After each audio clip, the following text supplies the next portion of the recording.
welcome you back to 757 Saturday Sports Talk. Like, share, and subscribe to our YouTube channel. We are pleased to be joined by a special guest. He's one of the very best in the business covering intercollegiate athletics. College football for the Daily Progress, was once on the JMU beat, now on the UVA beat. We say hello to our friend and lifelong diehard New York Mets fan, Greg Madia. Greg, you've got to be so thrilled right now. Your amazing Mets are battling my D-backs and the Braves and the Pods for one of those last wild card spots, and it's been a big turnaround from the early struggles to the season.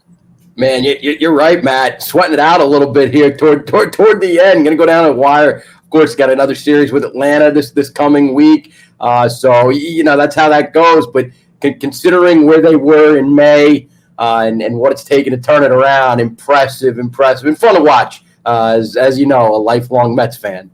Yeah, my podcast brethren here, my partner, Coach Young, is a diehard Yankees fan. So he's living large life, as he is shirt there, living large after they beat the Mariners and are holding on to the best record by a smidge over the Cleveland Guardians in the American League. Maybe we get a little Subway Series action going from 24 years ago. But I thought the Acuna was out, and then I see Acuna for the Mets all of a sudden making plays. The other one's out for Atlanta, and this is just some kind of story because your pitching was in shambles early, and now here they are in one of the hottest teams in baseball in the last 2 months.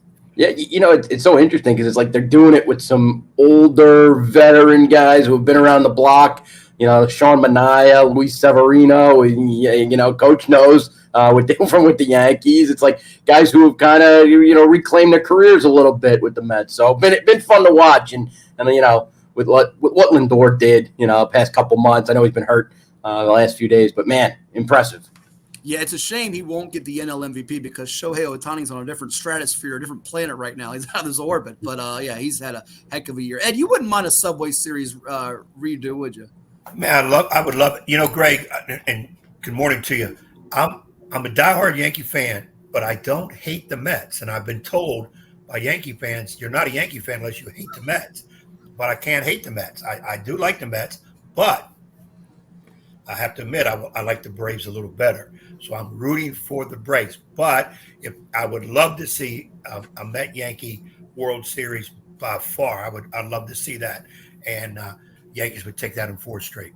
Don't sugarcoat it. You just hate my Diamondbacks. You want us out of it altogether. That's what you mean. Yeah. Well, no, I'm going to give Diamondbacks credit. They're credit. What I want to know from Greg is, has he done any of the Frank the Tank reigns? No. That's lose. I watch those. Those are too funny.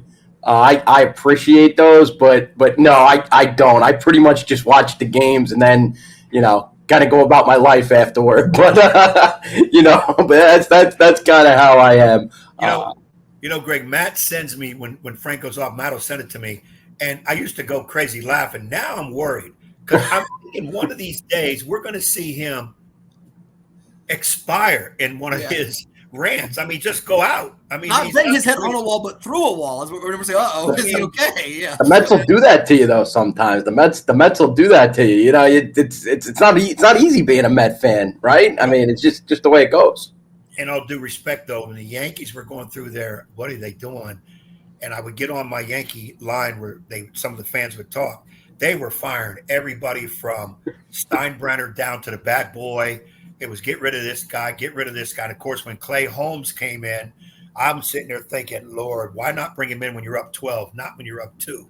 I mean, it was Clay Holmes and Craig Kimbrell, 2 guys with notoriety, all-star backgrounds, whatever. But when they came in, you didn't know if it was going to be lights out or our lights were going out because they were going to give up runs like crazy. I know Matt suffered a lot with Kimbrell, and he finally convinced Baltimore to get rid of him. He has that kind of pull. Yeah. But, Greg, let's shift gears here. College football, University of Virginia today, 2:00 kick on ESPN Plus against the Chanticleers of Coastal Carolina, who, if those don't follow the Chanticleers, they've had a little bit of a solid history here lately in college football. They got a guy from our state, and Ethan Vasco at quarterback that you can talk about, from Oscar Smith, 512 yards, 3 TDs thus far. But UVA can match its win total from last year today if they get the victory on the road. They're favored by 3.5. They're also coming off a tough loss to swallow, 27-13 against Maryland, where they were up in that game early. They had that game against Wake Forest that got dicey, pulled it out close, 31-30. What's the feel for UVA? Is this a big pivotal moment in their season? It could go one way or the other. What's kind of the feel after that Maryland game and as you turn the page to today? Yeah, Matt, great question. I think going into the year with Virginia, I thought you'd look at this 3-game stretch at Wake, home against Maryland, at Coastal Carolina, and you kind of felt like you had to win 2 of those 3 games to give yourself a chance to get to a bowl game. So I think this is an important game, especially when you consider, the next part of their schedule, and that's with an improved Boston College team, a Louisville team that appears to be very good. They haven't played anybody yet, Louisville, but they appear to be pretty good. Then you go to Clemson. So you start to look at the schedule. There are not many easy games down the line. A lot of games that Virginia will either not be favored in, or ones that'll come down to the wire. So you look at this one as one. I know Virginia only 3-point favorite, but against a group of 5 team, albeit against one that's had success, and then is probably thinking it can beat Virginia on its home turf. The teal surf turf is what they call it down here in Myrtle Beach. But I think this is a pivotal game for Virginia when you think about the goals and aspirations they have for this season. That's how I view it. That's how I viewed this 3-game stretch. And they're 1-1 so far since the schedule came out. Yeah, it's a lovely place to be. I've been there the last couple of years with ODU men's and women's basketball, covering some games down there at Myrtle Beach. Before I flip it back to Ed here, bigger concern in this matchup, how UVA's defense stymies Ethan Vasco in this offense, or the offense showing some consistency? Because we've seen some really good moments from Anthony Calandria, and the passing game, running game's been a mixed bag at times too. But what's the bigger concern, how they sustain drives or how they get Vasco off the field, especially on third down? What do you think is the bigger pressing, and for the UVA fan base coming into today? I think the offense needs to score touchdowns in the red zone. That's the big concern with Virginia. Last week, they probably should have been up big at halftime. They had drives that just stalled in the red zone. 4 red zone trips in the first half against Maryland. Only 1 touchdown in those 4 trips. That can't happen, right? That's how you let teams hang around. That's how you let teams stay in the game. And after halftime, the game flipped, and Virginia's offense didn't do as well. Didn't have as many big plays. Maryland made some adjustments, and they were shut out after halftime. It's like their chances came in the first half, so they had to figure it out then and couldn't. So big focus, big emphasis this week for Virginia throughout practices on red zone offense. Des Kitchings, the offensive coordinator, said on Tuesday they worked plays from the 10-yard line and in. On Wednesday, it was red zone and third down situations. Thursday, kind of clean it up, and the coaching staff would go through what they think worked in practice, what they think didn't work, and kind of pick their game plan from there for when they get in the red zone. But Virginia's red zone offense, it's a 41% touchdown rate right now, 5 touchdowns and 12 red zone chances. That's something they feel has to get better if they're going to be a team that wins some games throughout the rest of the season. So big emphasis for Virginia, and it's got to start today against Coastal Carolina. It won't be easy. It's a blitzing defense, tough defense for Coastal Carolina, but got to find a way to get it done, whether it's with running a football or throwing it. I think they've got some good weapons to get the ball in the end zone in the passing game, and the tight end Tyler Neville and the wide receiver Malachi Fields. But can't forget about that run game, and Xavier Brown and Kobe Pace probably need to just run the ball downhill a little more in the red zone as opposed to so much quarterback option type stuff. But we'll see, because they're going to have their chances. They've been a big play offense, and they can get down in the red zone. It's just a matter of punching the ball in. Love the story and the perseverance of one Tyler Neville you bring up from Lafayette High School in Williamsburg, the tight end for the UVA Cavaliers. And we're talking with Greg Madia, who covers Virginia for the Daily Progress. Give him a follow. Check out his work, Daily Progress, online, also on Twitter or X, where you can see his work and his updates and links to all his stories at Greg Madia, our guest here on CoVA Sports TV on 757 Saturday Sports Talk. As Virginia was 3-7 in year 1 under Tony Elliott, 3-9 last year, can get to 3-1 today with a victory over the unbeaten Chanticleers at Coastal Carolina. Ed. Greg, I want to back up a little bit. We'll come back to the actual game. 2 things I want to go over with you. First of all, go back and talk about schedule. While you were talking, I pulled up the Virginia schedule. Interesting how this schedule is set up. 4 games to begin the year. Let's say they get a win today. That's their 3-1. Looks good. They get a bye. Time to go over that first 4 games. What do we need to fix? Because those next 4, which you already talked about, we're looking at Boston College, Louisville, Clemson, North Carolina. I mean, where are we getting a win there? Then they have another bye. And I'm thinking, if I'm football coach, this is great. I had a bye after 4 games, assess us. Now we have 4 tough games. How did we come out of that? Did we get a win somewhere? Maybe 2? Did we have no injuries? And then, boom, here comes the end of the season, and this is no cupcake. At Pitt, at Notre Dame, SMU, Virginia Tech. Now, we're talking trying to get 6 wins. And you mentioned it. Today's pivotal. That would be number 3. Then after that, they got to find 3 more in that schedule. And there's no gimmies there anywhere.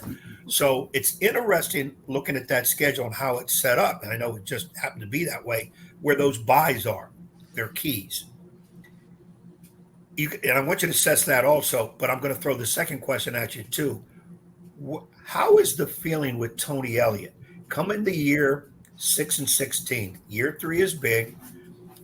Good reputation before he came in here to Virginia. Virginia's not a football power, but they're probably most like other programs. Can we get to a decent bowl game yearly? Okay, that didn't happen last year. It could be year number 2. So looking at the rest of that schedule and then assess what the feeling is with Tony Elliott. Yeah, the schedule is when you consider that Boston College looks improved, when you consider that Pittsburgh looks improved from last year, BC with the quarterback too, and the combination of Castellanos and the new coach Bill O'Brien, it seems like it's been a good match so far, and it's going to give not only Virginia problems but other schools in the ACC problems. To me, that's what makes the schedule all of a sudden a little bit harder. You thought maybe going into the year, especially since UVA played pretty well up at BC a year ago, that they could take that game and win that game being at home. But that game looks a little bit tougher now than it did going into the year. Same thing with the Pitt game, right? Pitt was down last year. You didn't know what exactly they had at quarterback. All of a sudden, Eli Holstein, the Alabama transfer, slinging the ball all over the yard. The new OC, Kate Bell, they're pushing the ball with tempo, and it seems to be a problem. Desmond Reed, the running back's a good player too. And Narduzzi always is going to have a competitive defense. It's in his background, in his DNA. So 2 games you thought might not be the toughest of games when you consider the rest of the schedule, look a little bit harder.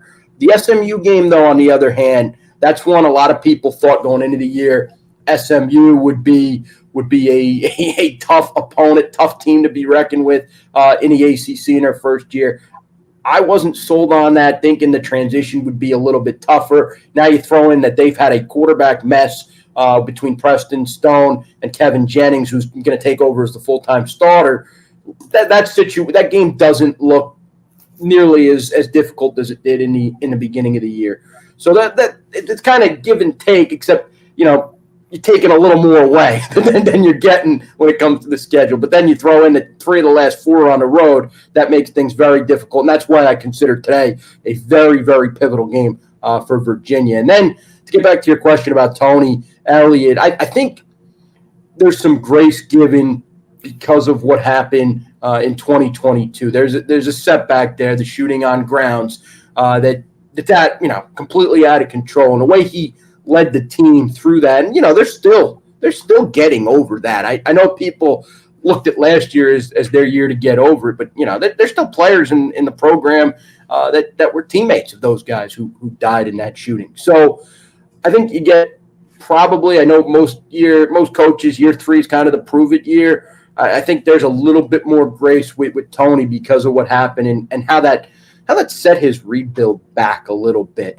I think there needs to be progress, right? You can't have another 3-win season. You can't go backward in case they can't figure things out and turn it around this year.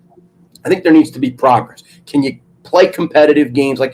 Can you play competitive games in late October into November? Last year they were 0-5 before they won their first game. The season was already over. You knew they weren't going to a bowl game. You can't have people disinterested before October hits, and that's another reason why I think today is so critical. 3-1, you keep the fan base engaged, and they're excited probably knowing that you got BC, you got Louisville on the schedule, and then you got a chance to show what you can do. And if your program's ready to take a next step and be competitive and get toward a bowl game. Yeah, I'm with you, Greg. Totally. It reminds me of a couple years back. Old Dominion had a barometer game. I want to say it was with East Carolina at home. And even though it's an out-of-conference opponent, not a Power 5, it's a Group of 5 in Coastal Carolina. They've been a good program, and you mentioned it last year. They were 0-5 before they got their first win at home against William & Mary. Tell me about the recruiting ramifications, not so much specifically on prospects or targets, but yesterday UVA basketball got themselves a big commitment to Tony Bennett with the 4-star point guard from St. Anne's Belfield and Chance Mallory. On the football side of things, getting more in-state talent, some homegrown players, prospects, whether they're from Virginia or not, to get to 3-1 before those key home games after the bye week with BC and Louisville, to get that buzz back in Charlottesville. This can have a lot of impact on recruiting, can it not? Oh, for sure. I think Tony is very good at being personal, right? The players like him. Parents love him, right? You talk to recruits and they're like, man, my mom loves Tony Elliott. And you're like, well, that makes sense. But at some point, all of that has to match the on-field product, right? Everybody understands there's a build and there's a reset following a coaching change. And then you throw in a tragedy. Like people give that some time. But at some point, it's got to match up. And what they're selling in recruiting has to match the on-field product. So to me, you got to start to win some games here. And if you're going to continue, because I think they've done a better job in state. I've heard from some high school coaches that they've heard from Virginia more under this staff and Tony Elliott compared to the previous staff, which that's a positive thing. It's all about those building a relationship. Matt, you know that better than anybody with the high school coaches in the Commonwealth. So I think that's a positive thing. But players want to play for winners. They want to have a chance to go to the NFL. And you got to start winning games in order to make players believe that's a possibility at Virginia a little more. For sure. Last one for me. I'll let Ed finish up with you here. We thank you for the time and look forward to getting you back on the program here. Greg Madia from the Daily Progress, our guest here on 757 Saturday Sports Talk on CoVA Sports TV. What I love about you guys that did go in-depth on the games is you always come up with a couple of neat storylines, an X factor. You got an X factor for either squad, offensively or defensively. You talked about being the key, finishing in the red zone, getting points out of those touchdowns. You got an X factor player on either side, offense or defense for us? Yeah, Matt, you mentioned Vasco, the quarterback from Virginia, quarterback at Coastal Carolina. He's from the Commonwealth, 7'5" guy. You probably covered him in high school. Tough, physical runner. 92 rushing yards against Temple. Man, has to make a lot of decisions in the running game. They'll run some speed option, some triple option, and that can make things tricky for a defense if they haven't seen a ton of it. So I think the key for Virginia, got to wrap up the quarterback. They haven't seen a physical runner like him this year. I talked to some folks that said he's probably the most physical runner they've seen since Kyron Jones last year when Virginia Tech came to Charlottesville, and that didn't go well for UVA. So it's got to be, gang tackle the quarterback, get him on the ground. Coastal Carolina is like top 20 in the country, time of possession, and Vasco's a big part of that with what they do in the running game. You add in Christian Washington, the running back. Back-to-back 2-touchdown games, a transfer from New Mexico. It's a tough offense to slow down. So I think getting those key stops, first, second down, set up third and longs, and give your pass rush a chance to get to the quarterback. That to me is another absolute key in this game. It was hard when you asked me, getting Vasco down or what with the offense. And for Virginia's offense, they got to score touchdowns in red zone. But the defense, it's all about slowing Vasco down. Another neat nugget with this game. Probably not much on the outcome with it, but Virginia's long snapper, Peyton Bunch, is in his first year with the Hoos after transfer from Coastal Carolina. Talked to him this week. He told me going to be a lively atmosphere here in Myrtle Beach, so should be a fun one today. How about that, Ed? Long snapper, different team now, facing his old squad. Pretty neat little nugget there. He's going to take some hits on that long snap. You can trust that one. He's going to take some hits. Greg, I know we got to get you out of here. You probably got to get over to that stadium. Yep. Just for my own sake, you've seen them play, whatever. Right now, is the offense ahead of the D's, the defense ahead of the offense? How would you assess Virginia's? And we're trying to get wins. Are we more excited when the defense is out there because we can stop them, or are we more excited with the offense getting a chance to score? I understand you got to score points and win games, but how do you set those two units? I think the defense has been pretty steady. They need more out of their pass rush. They had 6 sacks in that Wake Forest game, but a lot of it was from designed blitzes. Only a couple of the defensive linemen have sacks, Jameer Carter and Chico Bennett. They need more pass rush without having to blitz, if that makes sense. And then on the offense, I think the offense has probably got the higher ceiling because of what they can do with big plays. You look, Anthony Calandra can sling the ball around. He's fearless with it. That'll hurt you sometimes, right? All the turnovers last week against Maryland really hurt Virginia. But when he's on, it's a tough offense to stop between Calandria, what they have at wide receiver in Malachi Fields and Trell Harris. And then on the tight end position with Neville and the slot, they're trying to get Chris Tyree going. If they can get Tyree going, and that offense gets a lot of big play possibilities. So I think there's a little bit higher of a ceiling for the offense. The defense been steady, though. A lot of people remember Tyree from his days at Thomasdale High School, the Notre Dame transfer back in his home state playing for the Cavaliers. He is Greg Madia. Follow his work online, Daily Progress. Enjoy the time out there in coastal Carolina, Myrtle Beach. Maybe get a few minutes of beach time when you get a chance, and we'll talk with you down the road. And Thanks, Greg, guys. My last thing is I want the Braves in over the Mets, but I promise you, if the Mets get in, I'm rooting for them to win the National League. I want the Subway Series to definitely happen. All right. Well, I appreciate that. Hopefully the Mets have another little burst of consecutive wins in them here to finish the season so they can get in. And one last thing. You're not getting Soto, so don't get the checkbook out. Hey, I think it's going to be tough for him to walk from the Yankees. That's just my opinion. Anyway, guys, I got to get over there. Good to see you. Appreciate you. That's Greg. Greg Madia with us here on 757.